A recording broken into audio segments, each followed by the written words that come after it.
Good morning sir. Good morning. So আপনারা তো দুদিন কাটালেন এখানে, তো আপনাদের এখানকার ওভারঅল এক্সপিরিয়েন্স যদি একটু বলেন, তাজপুর সম্বন্ধে, এখানকার ওয়েদার আর আমাদের হসপিটালিটি সম্বন্ধে যদি আপনার কোনো এক্সপিরিয়েন্স কীরকম কী কাটলো। প্রথম কথা ওয়েদারের কথা বলি। এবার তো আমরা ওয়েদারটা এমন পেয়েছি, আজকে এটা মার্চ মাসের 19 তারিখ, এখনও মনে হচ্ছে ঠান্ডা লাগছে। খুব ভালো ওয়েদার। আর তাজপুর সম্বন্ধে, তাজপুর আমরা আগেও এসেছি, কিন্তু আচমকাই এই রিসর্টটার রিভিউ আমি পেয়েছিলাম। পাওয়ার পরে আমি এদের সঙ্গে যোগাযোগ করলাম, এসে তো একেবারে অভিভূত হয়ে গেছে। যেমন এদের হোটেল রুম বা রিসর্টের রুম, তেমন এদের পরিষেবা, খাওয়া দাওয়া।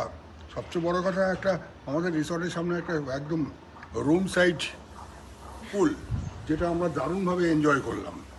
একটা ছোট গার্ডেন, সেটাকে আমরা এনজয় করলাম। মানে আজকে তো চলে যাওয়ার কথা, কিন্তু যদি মনটা খারাপ হয়ে যাচ্ছে যে আমরা আজকে ফিরে যাব।